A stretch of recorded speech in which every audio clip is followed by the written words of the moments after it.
Welcome back to the Adventures of the Monad, which will look at life, the universe, and everything.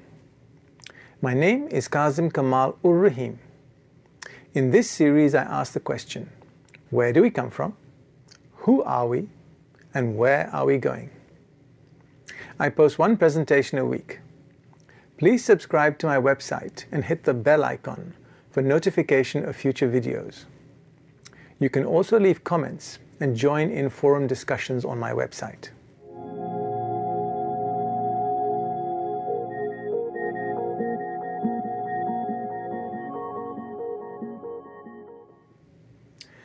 In our relentless quest to get to the bottom of the meaning of life, one fact is inescapable. To get order from chaos, you need rules. To frame those rules, you need laws. 2 presentations ago, I mentioned that 7 laws help derive order from chaos and have particular meaning to us humans. I have covered 5 so far, starting with the laws of freedom, unity, development, self, and destiny. I wish to quickly recap the last 2 as they appeared in the last presentation. The law of self invites every human to stand up and take responsibility for their own development. You can surrender your sovereignty to a creed, a book, or a person. But this is always to no avail. No one but yourself is able to progress your consciousness development along the path to its eventual goal, which is set out in the law of development. You are not alone as you walk your path. Guidance is always available. Just remember to seek the best guidance of all, which comes from that still, quiet voice that can only be heard when you quieten your mind and open your heart. Gosh, I am beginning to sound like a New Age meditation CD. The second law covered was the law of destiny. To understand what destiny is not, I compared it to fate. In the case of fate, you have no choice over what happens and can be thought of as karma. Destiny is a guiding path that allows you to have experiences and learn from them. Every soul has a path to walk. Each path is unique, but all paths are leading in the same direction. They are leading towards the goal of the law of development. Although your path is yours, and you have the freedom to explore it at your leisure, freedom being another law, the law of unity reminds you that you are one with all. If in the pursuit of your freedom, you interfere with the freedom of others, then the law of unity has been transgressed. This is a convenient cue into the next law of life on our list, that of the law of karma. Let's start by defining what the word karma actually means. It is a Sanskrit word that means action. That may be what the word means, but it is usually understood as being a consequence of your actions. This then leads to the next assumed meaning, that of bad merit from one's actions. This can also mean good merit, but the bad definition is what seems to stick in people's minds. We can restate the law of karma as a law of cause and effect. I have mentioned that when we first enter the fourth, the human kingdom of nature, we make an awful mess of our successive lives. We have suddenly acquired self-directed activity, with none of the wisdom to direct this activity wisely. Driven by our impulses, we rack up karmic debts too easily, breaking all the aforementioned laws of life. We may get a grace period in the repayment of some of these debts, but they never disappear until they are repaid in full. The painful outcome of all our profligacy with the sowing of bad karma is that even in favorable circumstances, our life seems to have a sting in its tail. The most obvious analogy when thinking about karma is to compare it to a bank portfolio. We can take the profit earned from good karma and invest it in leading a luxurious life. The most frugal amongst us may take that credit and use it to pay off our debts. It may come as no surprise to hear that younger souls opt more often than not for the first option. Mature souls tend to opt for the latter.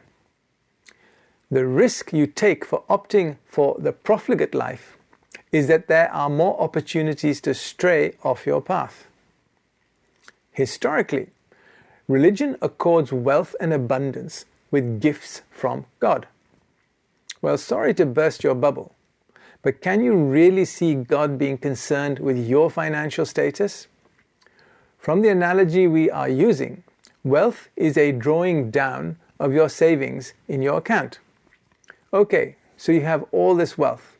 The next question is, how are you going to spend it? Karma exists to protect us and guide us back onto the path that was chosen by the law of destiny. Karma is also the balance to the law of freedom. Doing whatever you want runs a very high risk of encroaching on the freedom of others. Karma sorts out this dilemma. Another attribute of karma is that it is slow to respond. This links it into fate and destiny. This leads nicely into an analogy with a credit card. Spend now, pay later. You can also pay in installments. It would be great if you could read the small print and understand the cost to you of compound interest. Let's give this credit card analogy a face. Delayed karma can help explain why a non-smoker can die of lung cancer. Karma works behind the scenes.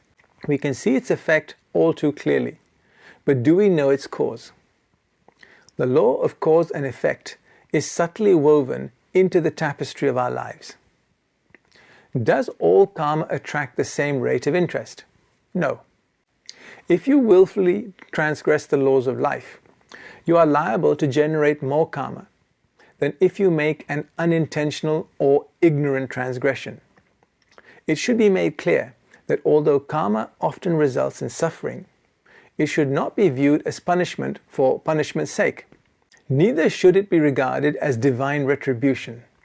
Think of karma as the opportunity to make good. If looked at in this light, karma may be seen as a guiding hand that neither punishes nor rewards. It guides the monad along its chosen path. To put it another way, karma is not the cause of suffering, just the agent. So, how do we pile up all this negative karma? Take a guess who the culprits are. It is a sad fact that 99% of all human suffering originates from not controlling our subtle bodies. Note the word controlling. It is our willpower that is at fault, not the subtle bodies per se. If we do not control our impulses in our physical bodies or our desires in our emotional bodies with adequate amounts of mental determination, we are bound to get ourselves into a mess. It may not be very reassuring to know, but karma is 100% fair and absolutely infallible. It is self-balancing divine justice in action. When people stand up, shaking a stick and demanding justice, they are not seeking justice at all. They are after revenge. It should be noted that vengeance is not justice and results in bad karma itself. Even the state cannot exact vengeance. Executing someone is in direct contravention of the law of freedom. The karma that is exacted from this is shared amongst the whole population of that jurisdiction. When whole countries seem to suffer calamities, now you know one of the causes. Holding on to vindictive thoughts, self-pity or grief not only prolong our suffering, but also generate negative karma into the bargain. This can poison not just individuals, but families and whole communities. This is exacerbated by the creation of egregores that recycle these negative emotions.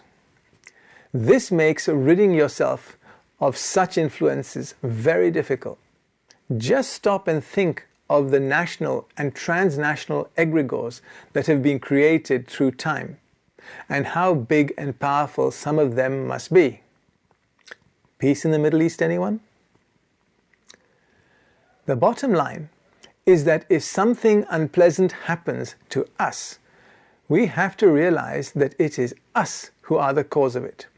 Don't blame it on some malign external influence, even though this may seem to be the manifest cause.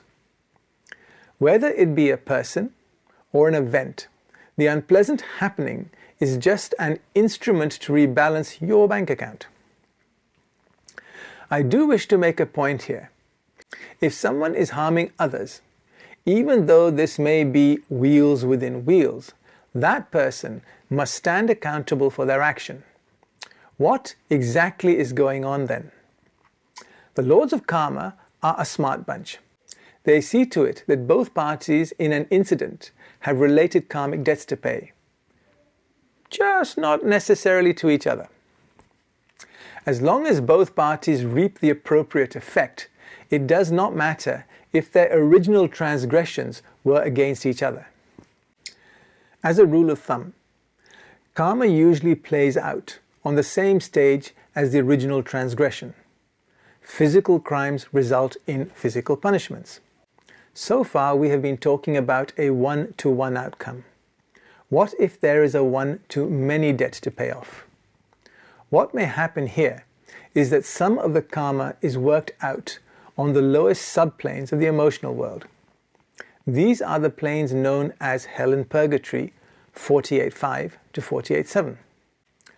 On these planes, your evil intent manifests against you and must be very unpleasant, especially when it is magnified 100 times. This is the result of not having the dampening effect of matter to lessen the effect of emotional energy. It would be a mistake to regard karma as a mechanism that just results from serious offenses like theft, violence, or murder. We have spent a lot of time talking about the effect of thought forms on the emotional and mental planes. If these thoughts and emotions are harsh, they pollute those planes with negative energy. Once you absorb the consequences of negative attitudes, not just actions, you realize that collectively humanity has a serious problem. The frequency and volume of such transgressions are vast, and the karma that is generated has to be released somehow. Can you take a guess how that is? Well, here is a list to get started with. This negativity is released in events like hurricanes, volcanic eruptions, floods, plagues, and earthquakes. This is just a taster of what we can unleash on ourselves. We are talking about collective karma here, as the scope of action affects towns, regions, countries, or the whole planet. What can also happen is that collective karma is allocated individually, so afflictions or accidents are just a portion of the collective karma. We tend to regard karma that just affects our kingdom. This is not the case. Animals are also subject to the laws of karma, but this is not applied individually. Why? Because animals do not have an individual soul. They are part of a group soul. Karma, however, can affect the whole animal kingdom as well, not just a particular group soul. Animals get a raw deal from us. We eat them, perform hideous experiments on them, and can treat them brutally. It may surprise you to know that when it comes to karmic debt, the animals owe us more than we owe them. Why? When you look over the entire span of our evolution on this planet, they have eaten us more than we have eaten them. This margin is shrinking fast, and soon we are going to find ourselves in deficit.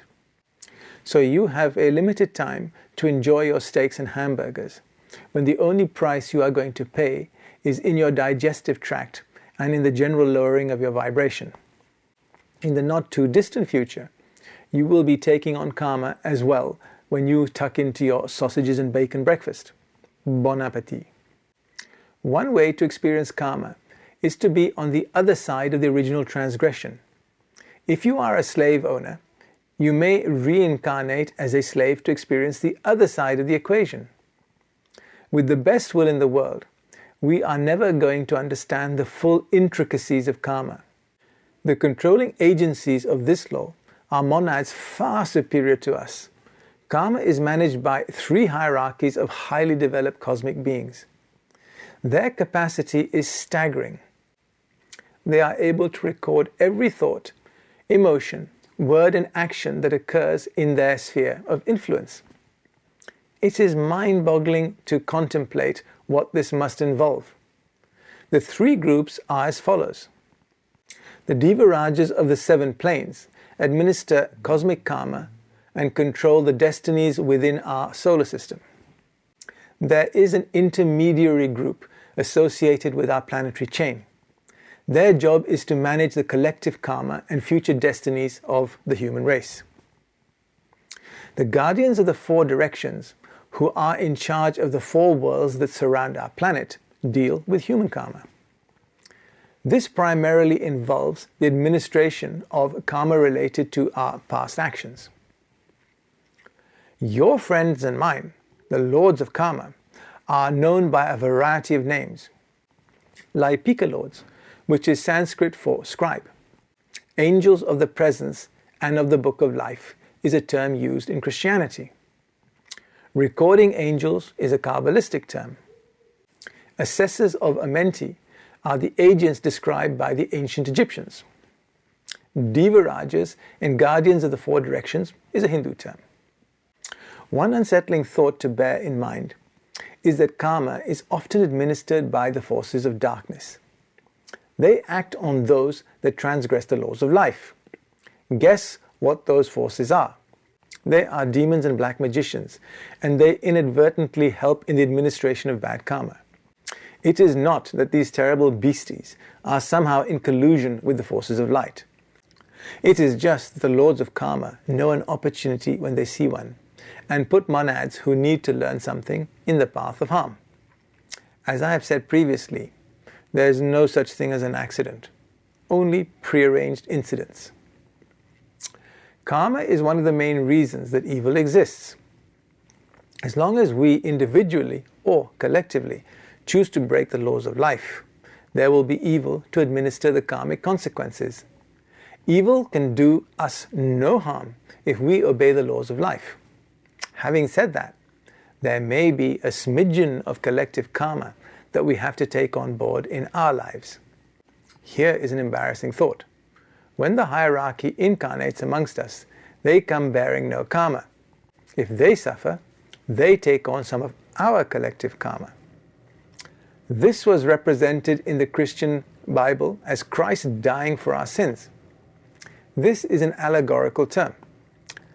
The last visit to the planet of the world teacher ended in 70 BCE. The monad that actually got killed was Jeshu, not Jesus, and he was stoned to death, not crucified. I have explained in detail what the allegory of the crucifixion is all about. The karma was borne by Jeshu, not Christ, as the Christ had the good sense of handing Jeshu's body back to him before the mob arrived to perform the stoning. Jeshu himself still had karma to pay, as at this time he was still a human focused in his 47-1 atom. He reincarnated 100 years later as Apollonius of Tyana. At the end of this incarnation, he took the I-4 and entered the 5th kingdom and became a fully paid up member of the hierarchy. Just one of my asides. On that cheery note, I will stop here for the day and finish off the joys of karma in my next presentation, and also look at the last of the laws of life, that of the laws of attraction. If you wish to read a transcript of the presentation or leave a comment, links to my website are in the description box below. Thank you.